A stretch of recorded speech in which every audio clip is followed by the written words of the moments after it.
যেতে যাওয়ার পরে অসুস্থ হয়ে গেছি, মাথা ঘোরা, বমি, পাতলা পায়খানা, এগুলা ধরেন যেগুলো ভিতরে যায়। এখন পানি বন্ধ ছিল, খেতে পারছিলাম না।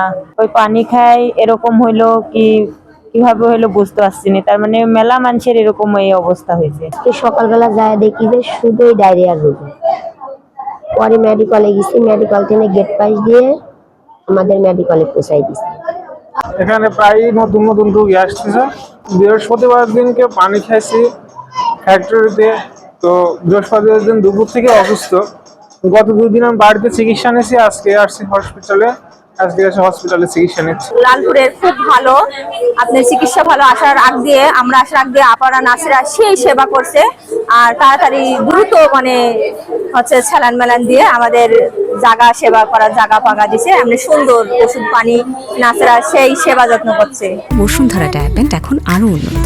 এই হট এয়ার থ্রো টপশিট দ্রুত শোষণ করে সোনামণিকে দেয় কোমল অনুভূতি। যতগুলো পেশেন্ট আসছে আমরা মানে ইমিডিয়েটলি ট্রিটমেন্ট দিয়ে 30 মিনিটের মধ্যে স্টেবল করে পেশেন্টকে শিফট করতে পারছি, এবং কালকের থেকে আজকে একটু বেশি সার্ভিস দিতে পারছি, কারণ কালকে প্রিপারেশন ছাড়া সার্ভিস দিচ্ছি, আর আজকে প্রিপারেশন নিয়ে সার্ভিস দিচ্ছি।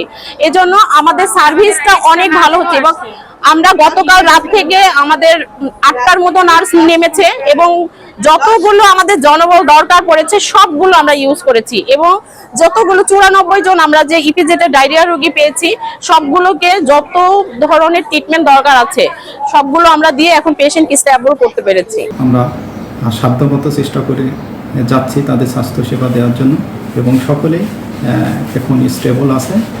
আজকে 96 জন পাতলা পায়খানার কেস ছিল, তার মধ্যে থেকে 41 জনকে অলরেডি আমরা ডিসচার্জ দিয়েছি।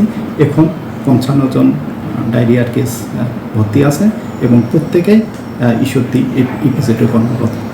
তো এই অবস্থায় আমরা যেটা অবজারভেশন করেছি সেটা হলো যে গত দিনের তুলনায় অবস্থার কিছুটা উন্নতি হয়েছে বলে আমরা মনে করি।